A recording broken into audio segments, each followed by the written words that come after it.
and welcome to Season 3, Episode 1 of Andy's Podcast Hour. The show where. One sec. That's. I don't remember. Where was that?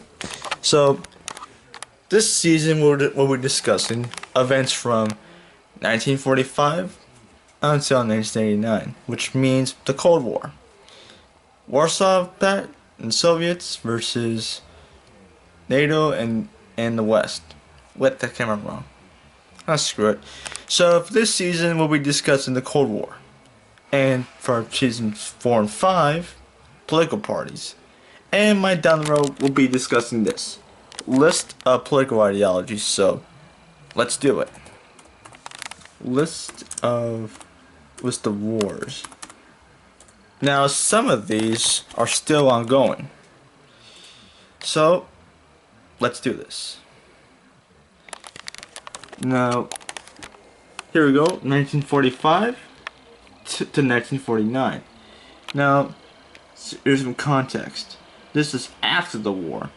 So, like, revolutions, wars, and insurgencies. So, the Crusader insurgency. Well, the Crusaders were an anti-communist guerrilla army. Their activities started after the capitulation of the independent state of Croatia, which was the time the Nazi puppet state. In 1945, towards the end of the war, the Crusaders' activities ended in 1950. Ustase, Croatian nationalism, and anti-communism. Now, during the war, the independent state of Croatia was preparing for the impending major battles of the Yugoslav partisans, were basically communism, anti-fascism, national liberation. The Allies were the Soviets, the British, the U.S., Bulgaria, National Liberation Movement, the Chetniks. Well, basically they were a guerrilla army, formed the majority of the armed forces of the independent state of Croatia, which was a large number of Ustase members. Activities ranging from, well, they organized, connect, and form strongholds. The communist government of Yugoslavia, especially the Department of Protection of the People, fought against the Crusaders mercilessly. Well, to Yugoslavia, they were racketeering, terrorism, espionage, diversion, and sabotage. So it was like an insurgency between communism and anti-communism. Now, the Kurdistan Revolt, I never saw information about this. Now, the Korean conflict, it's still ongoing, but well, the Korean War, the Korean Armistice, and the Panmunjom Declaration, and well, this was formed on, well, the split was under Japanese rule. This was annexed by the Empire of Japan in 1910.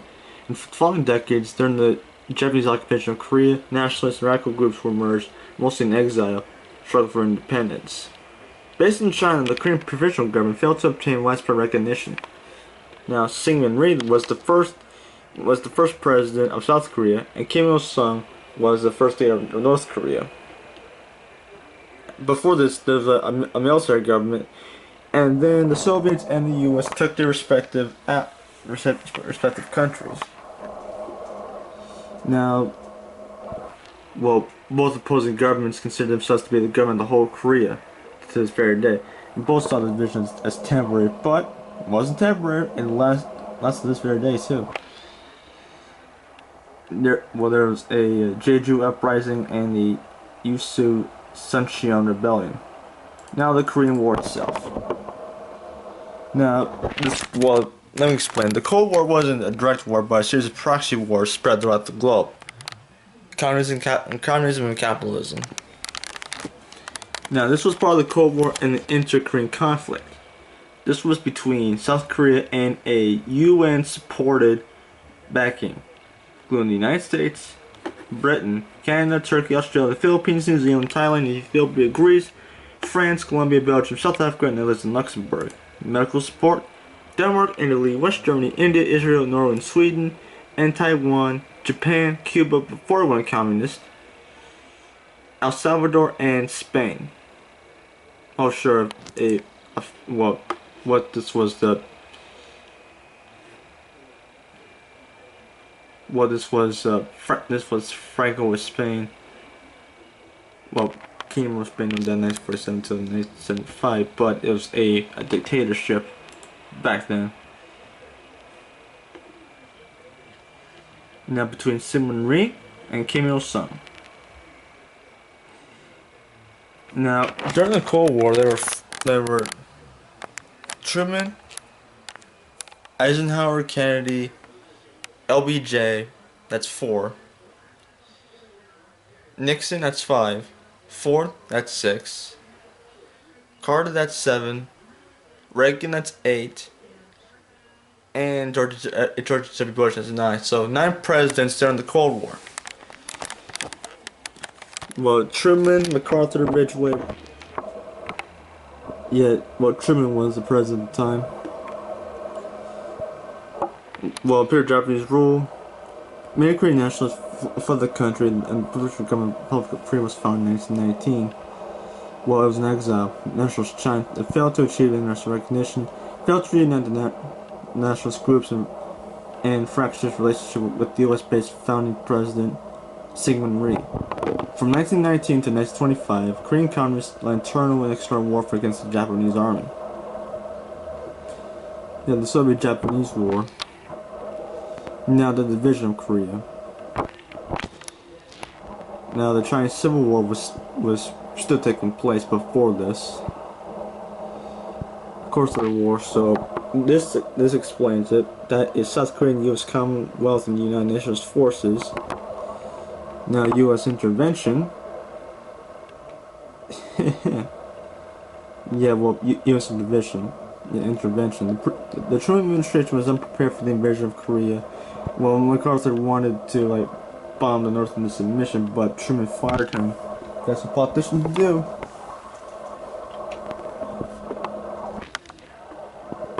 In 1950, the UN Security Council unanimously condemned the North Korean invasion of the Republic of Korea, with the UN Security Council Resolution 82.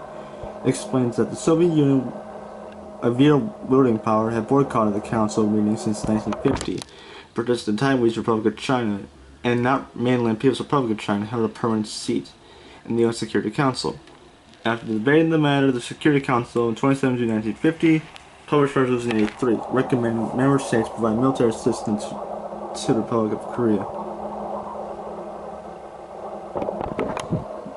Well, the UN response.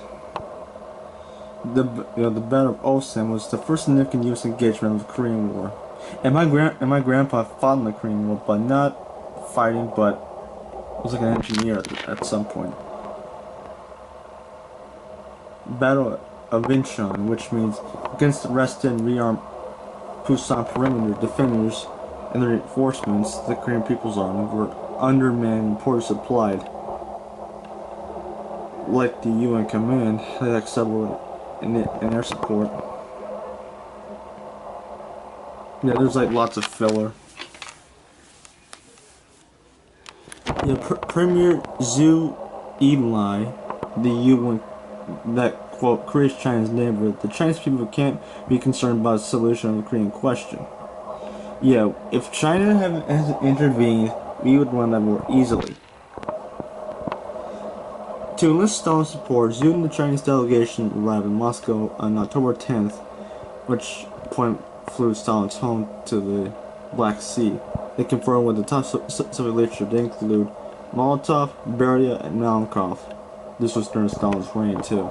Stalin initially agreed to send military equipment and ammunition, along with the Chinese and the Soviets providing the North.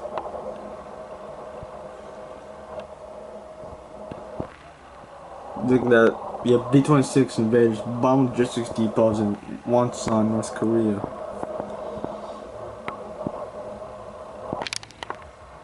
And now here comes to the stalemate.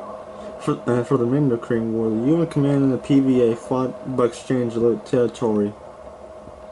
The Battle of Bloody Ridge, the Battle of Punch Bowl, Battle of Heartbreak Ridge. Yeah, creative names for battles and whatnot. Now the armistice, it was agreed after the death of Stalin, no doubt. The American armistice negotiations continued for 2 years. First at Kaesong on the border between North and South Korea and the village of Panmunjom. Major problematic negotiation, prisoner of war reparations. The PBA, the KPA, and the UN commands could not agree on a system of reparation because the PBA and KPA soldiers were refused to be reparated back to the north. Now there's a ceasefire with the battle approximately on 30th parallel, agreeing the armistice. The belligerents established the DMZ, which is patrol the KPA and the Republic of Korea Army, the US, and joint UN commands. Now, later on, the armistice, there's like aerial warfare. Look at super fortresses were still made. Chinese POWs, the aftermath. And look at that, there's one light on in North Korea and lots of light in South Korea. And before the Korean War, the Berlin airlift. Well, basically the Soviets starved East Germany, and we, along with allies from World War II, supplied the western sectors of Berlin along with West Germany itself. Let's see what the Berlin, the Berlin blockade. And a modern day version of the Berlin blockade was basically in Venezuela, where Maduro blocked the only highway. So no food can get in, no medicine can get in, no aid can get in.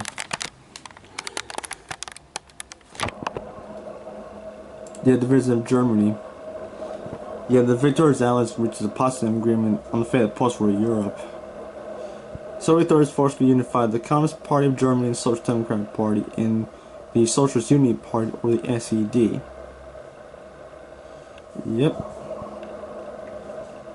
I might discuss the Berlin airlift at a later time, but for now, let's keep going.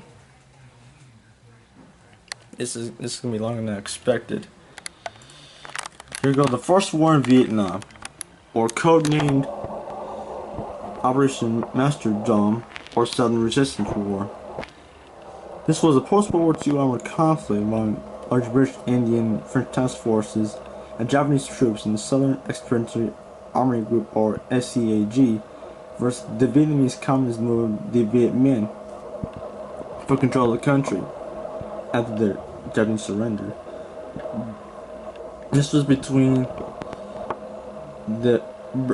Britain, British India, France, French Indochina, and Japan versus the Viet Minh, versus the Cao Dai militia, the Hoa Hao militia, and Vietnam, or this was the Nationalist Marxist Socialist Party.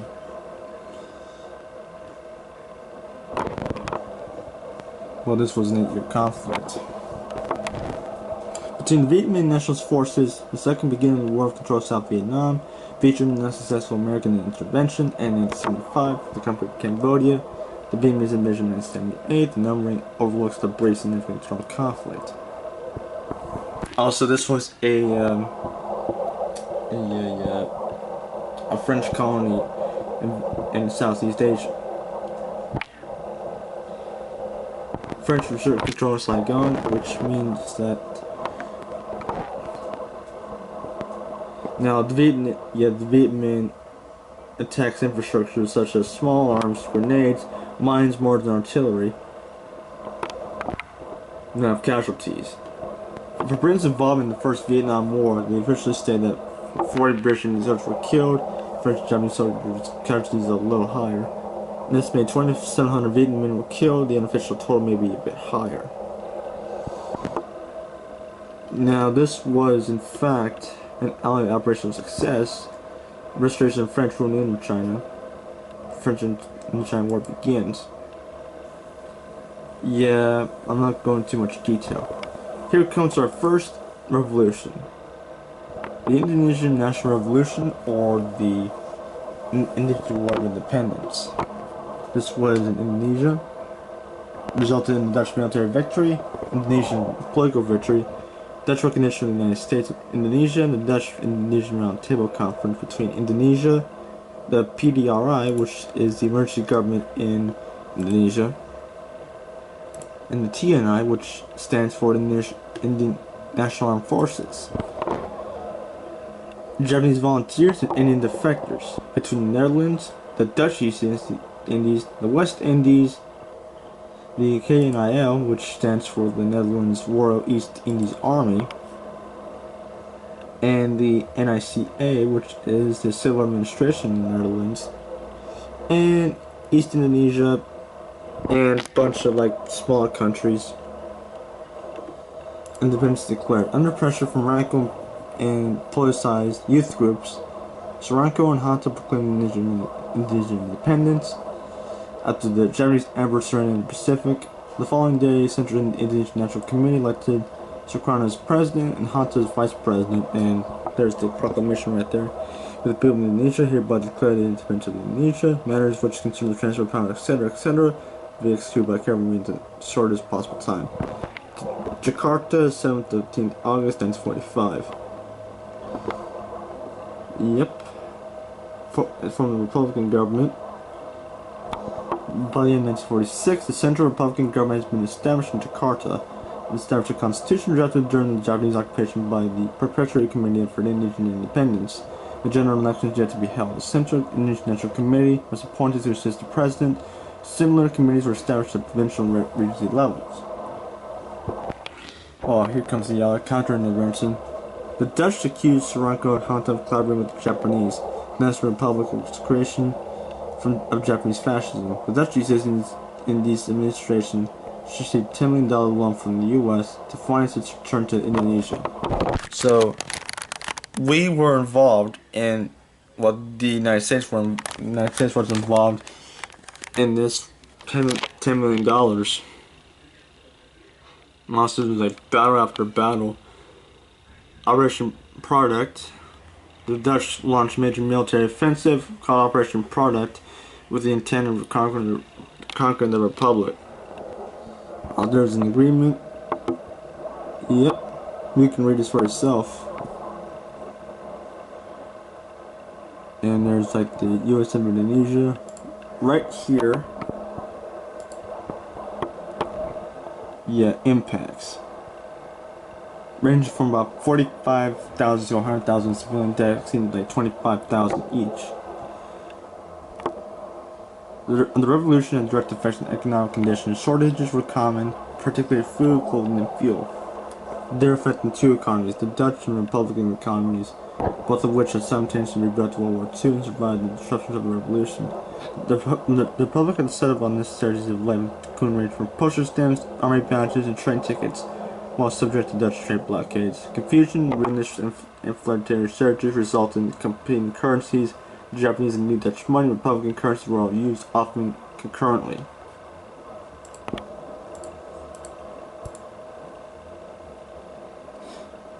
Alright, now, you think, yeah, there's a lot of events. Yeah, now here comes the Iran crisis, 1946. This was known as the Azerbaijan crisis. And this was after World War II. Sparked by refusal of Joseph Stalin's Soviet Union to relinquish occupied Iranian territory despite repeated assurances. The end of World War II should have resulted in the end of Allied joint occupation in Iran. Instead, pro-Soviet Iranians proclaimed the separatist Azerbaijan People's Government, which is right here, supported by the Soviets. We supported the Pahlavi dynasty. In the aftermath of the occupation of Iran, those Allied forces agreed to withdraw from Iran within 6 months after the cessation of hostilities. Yeah, I might explain one or two more events, and that's it for the first episode. This might take longer than I expected it would be too. Soviets and Joseph Stalin remained in Iran. Soon the Alliance of Kurdish People's Azerbaijan forces supported in arms and trained by the Soviets. Now the background. Yeah, Germany, Soviets invaded the USSR in 1941. Britain and the Soviets joined the occupied neutral Iran as a representative measure. Starting in 1941, justified their invasion by the neo-elites Iranians gave to lend these supplies of Soviet Union for British or India. Ran a torn between the concurrent zones from Britain and Russia for a long time. Now, People's Republic of Azerbaijan. The Azerbaijan Democratic Party was formed in 1945 and headed by Jafar Pesharavi, a longtime leader of the revolutionary movement in Gilan. The ADP expanded to Iranian Azerbaijan, initiated a local coup with help from the Soviet army to prevent the Iranian army from intervention. During the first week of September 1945, the Azerbaijan Democratic Party declared itself to be controlled by Iranian Azerbaijan, promised liberal democratic reforms, and disband the local branch of the TUDA, the Communist Party. Later, in 1945, its first Congress, it authorized the formation of peasants' militia, which by mid-November captured all remaining government posts in the province, and Iran Azerbaijan became an autonomous republic under the direction of the 39-member National No Executive Committee. By the way, Reza Shah was forced to abdicate in September 16, 1941, and exiled to Mauritius. His son, Mohammad Reza Pahlavi, the crown prince, became the new monarch. So, his dad was left, leaving his kid in control. Now there's another one, Republic of Mahava, which means this was another Soviet endorsed country. Now, diplomatic pressure and support. The UN Security Council passed Resolution 2. The Soviets replied on March 24th, pledged immediate withdrawal, but Fed remained a few more weeks. You can't trust the Soviets either. The conflict was one of the first episodes of the Cold War outside of Europe. It was a factor in the evolving, increasingly continuous political relationship between the US and the Soviets, which followed the joint victory in World War II. U.S. President Truman's actions laid the foundations of the U.S. relations with Iran and were based on the understanding of the nature of the Soviet system and expansionist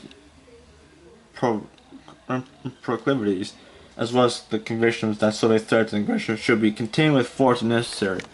This was called the what was it?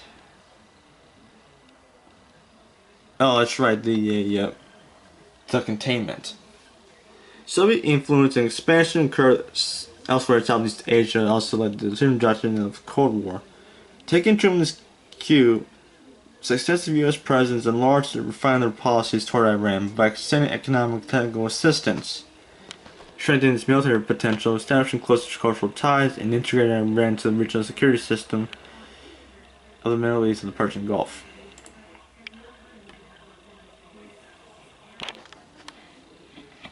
Now here comes to the Haqq-e-Balad Rebellion.